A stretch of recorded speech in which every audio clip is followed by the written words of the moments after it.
Bonjour, je suis vraiment un peu triste parce qu'on a juste eu une leçon de catéchisme cette année et voilà que de nouveau on est confiné, on ne peut pas se voir. C'est toujours plus compliqué, surtout que ce mois-ci j'avais prévu de vous faire une leçon, du moins de partager avec vous sur le thème de la prière. Et c'est vrai que c'est un thème qui n'est pas naturel. Je ne sais pas si vous priez ou si vous ne priez pas. Et en général, on commence par débattre autour de cela. Eh bien, tant pis pour le débat, vous pourrez toujours débattre avec vos parents, débattre après.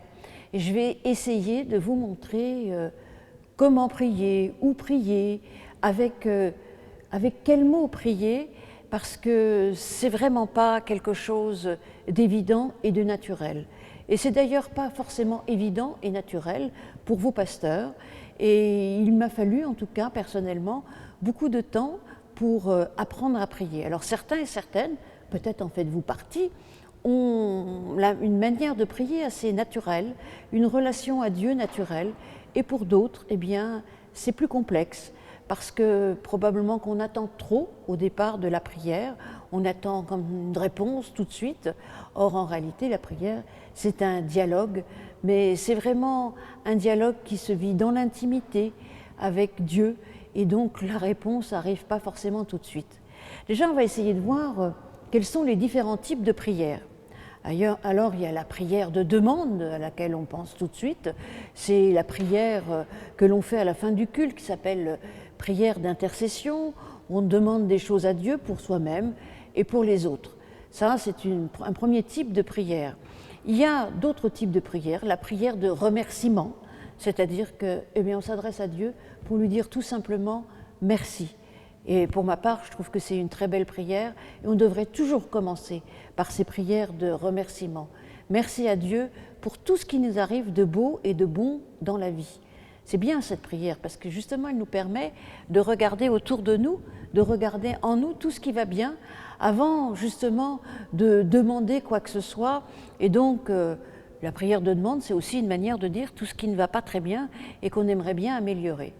Ensuite, il y a la prière de louange. Ça se rapproche un peu de la prière de remerciement. Mais la prière de louange aussi, c'est pour dire à Dieu combien il est grand, combien il est bon, combien nous sommes heureux de faire ce bout de chemin avec lui. Il y a un livre particulier dans la Bible où il y a énormément de louanges, c'est le livre des psaumes. Mais il y a bien d'autres endroits où on loue Dieu dans la Bible. Mais justement, pour revenir au livre des psaumes, il y a d'autres types de prières auxquelles on pense beaucoup moins. C'est la prière de plainte, type de prière comme si on engueulait Dieu, il n'y a pas d'autre mot. En effet, celui qui s'adresse à Dieu lui dit tout ce qu'il a sur le cœur et lui dit combien il attendait de lui et que Dieu n'était pas au rendez-vous, que Dieu même l'abandonne. Cette prière de plainte, de cri, de douleur, eh bien on la retrouve particulièrement dans la bouche de Jésus sur la croix, à travers ces quelques mots qu'il emprunte au psaume 22, « Mon Dieu, pourquoi m'as-tu abandonné ?» Et puis il y a des prières où on peut déverser tout ce qu'on a sur le cœur, nos désirs de violence, nos désirs de vengeance. Eh bien oui, devant Dieu, on peut se présenter et dire tout ce qui ne va pas. Il y a des prières épouvantables dans la Bible. Lorsque, dans le psaume sur Babylone, eh bien, celui qui prie demande à Dieu de fracasser la tête des nourrissons contre des rochers, c'est vraiment quelque chose qui est inaudible pour nous aujourd'hui. Eh bien, cette manière de présenter à Dieu tout ce qui nous habite, tous nos désirs de vengeance, de violence, c'est aussi une manière de lui remettre et de nous permettre justement de ne pas aller directement, nous, à la vengeance. De lui dire, ça, j'aimerais bien que ça se passe comme ça, mais je te le remets. Et déjà, on prend de la distance et ça nous permet d'apaiser nos haines, etc., etc. Un peu comme la prière de plainte dont je parlais juste avant, se plaindre à Dieu, lui faire des reproches, c'est déjà être en relation avec lui. Et dans cette relation, petit à petit, on peut construire tout à fait autre chose, une vraie relation qui va devenir une relation de confiance, jour après jour. Mais surtout, ne jamais cacher à Dieu ses sentiments profonds, même lorsque nous pensons qu'ils sont épouvantables. Devant Dieu, nous pouvons tout dire. On ne peut certainement pas tout dire ni tout faire dans la vie, avec les hommes, avec les humains, mais devant Dieu, nous pouvons dire, y compris ce qu'il y a de plus épouvantable en nous, et parfois il y a des choses extrêmement mauvaises qui nous habitent. Alors peut-être pas encore vous, mais de temps en temps, on a bien envie de casser la figure à celui qui est en face de nous. Eh bien non, et nous ne pouvons pas le faire, mais nous pouvons dire à Dieu combien on a envie de le faire, et combien on aimerait bien que lui, eh bien, il prenne notre place et il fasse du mal à l'autre. Dieu ne répond pas toujours, hein, surtout dans ce type de choses. Dieu ne répond pas toujours, mais en tout cas, eh bien, le fait de remettre à Dieu, ça nous déplace, ça nous amène ailleurs, y compris dans nos prières de demande, qui sont parfois des prières qui sont la plupart du temps, il faut l'avouer, et j'espère que vous aussi, c'est des prières de demande pour le bien des autres, pour une guérison, pour la paix dans le monde. Tout ça, c'est des choses très positives, et Dieu ne nous répond pas forcément tel que nous aimerions. Mais en tout cas, ça nous met sur un chemin, parce que je suis persuadée, la prière est un chemin de vie. Et c'est un chemin qui nous permet à la fois de nous rapprocher de Dieu, mais aussi de nous rapprocher des autres. Et puis c'est un vrai travail, comme on dit maintenant, d'introspection, on regarde en soi ce qui va pas, et ça nous permet justement d'aller de l'avant. Mais ce qui m'étonne dans la Bible, parce que juste avant, avec quel mot prier? Ça c'est compliqué. C'est compliqué. Si vous trouvez des mots, tant mieux. Vous pouvez prier avec des mots simples qui peuvent vous sembler presque niais, mais Dieu entend tout cela. Mais si vous ne savez pas avec quel mot prier, d'ailleurs Jésus le sait puisqu'il nous enseigne une magnifique prière, celle du Notre Père que vous connaissez, la plupart d'entre vous, eh bien cette prière du Notre Père rassemble toutes les demandes que nous pouvons faire, tout ce que nous avons sur le cœur. Elle commence en s'adressant, en louant Dieu, et puis petit à petit, on demande à Dieu ce qui nous manque sur le plan spirituel, mais je pense aussi sur le plan matériel.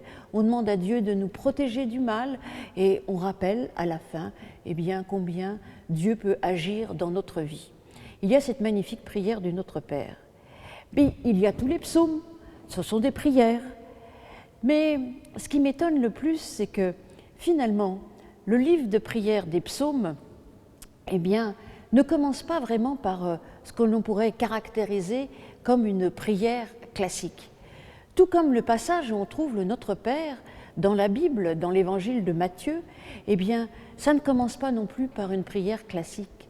Ça commence par deux textes qui commencent par le même mot, c'est le mot heureux. Alors je vais d'abord vous lire le psaume 1, en tout cas une partie du psaume 1.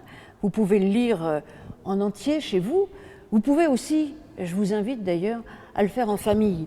Parce que ce que je vous dis, vous pouvez aussi le partager avec vos parents, avec vos frères ou sœurs, avec vos grands-parents, avec vos amis. Et je pense que ça vous permettra de discuter ensemble. Donc voici cette prière des psaumes qui commence « Heureux l'homme qui ne marche pas selon le conseil des méchants, qui ne s'arrête pas sur le chemin des pécheurs et qui ne s'assied pas sur le banc des moqueurs, mais qui trouve son plaisir dans la loi de l'Éternel et qui médite sa loi jour et nuit. Il est comme un arbre planté près d'un cours d'eau qui donne son fruit en son temps et dont le feuillage ne flétrit pas. Tout ce qu'il fait réussit. » Et le psaume continue comme ça. C'est vraiment une belle image, mais est-ce vraiment une prière? Parce que là, c'est plutôt Dieu qui s'adresse à nous en disant « Heureux l'homme ». Je pense qu'il est très important qu'un livre de prière commence par une parole de Dieu qui s'adresse à nous. Et cette parole nous met en chemin de vie, en chemin de prière. En effet, il y a quelque chose de dynamique dans cette bénédiction presque que Dieu nous fait lorsqu'il dit « Heureux l'homme ou l'être humain qui médite la loi de Dieu ».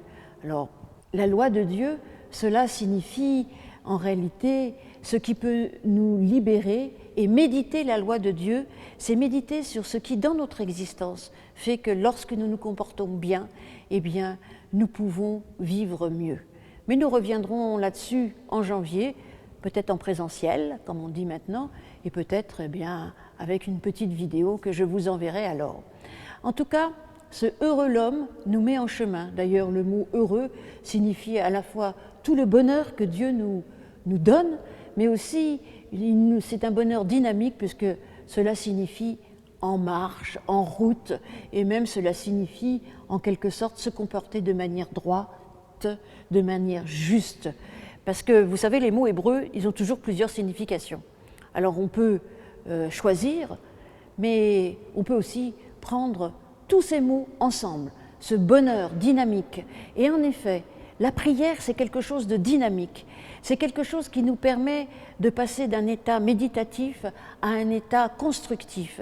C'est exactement ce que Jésus nous dit dans les béatitudes qui vont ouvrir le sermon sur la montagne, dans lequel il nous offre cette prière de notre Père.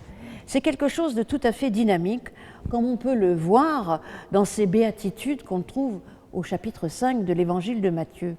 Puisqu'elle commence par « Heureux les pauvres en esprit, car le royaume des cieux est à eux.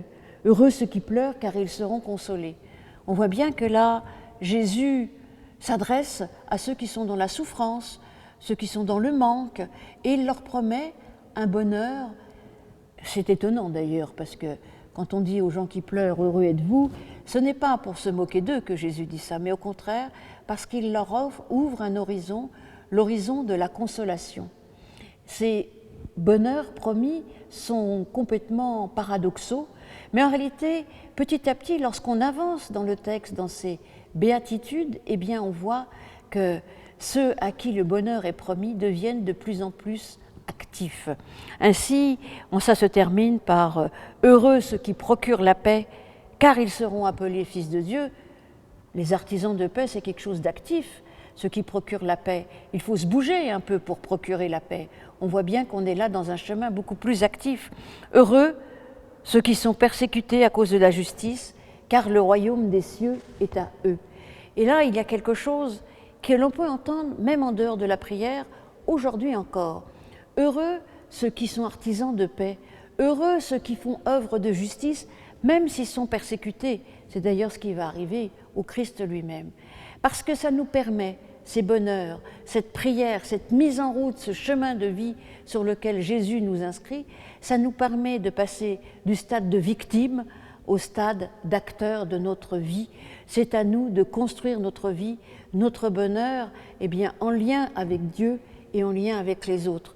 Ne jamais se contenter de rester eh bien, à l'état de victime, parce que Dieu nous redresse, et c'est aussi grâce à la prière, avec cette relation, ce dialogue que nous avons avec Dieu, qui parfois peut être un peu conflictuel, vous l'avez vu, puisqu'on peut tout dire à Dieu.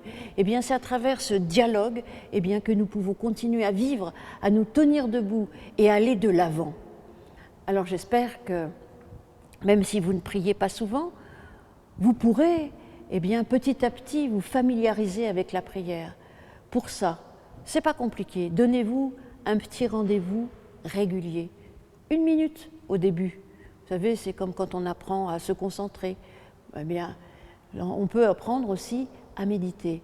Pas trop au début. C'est un peu comme la gymnastique aussi.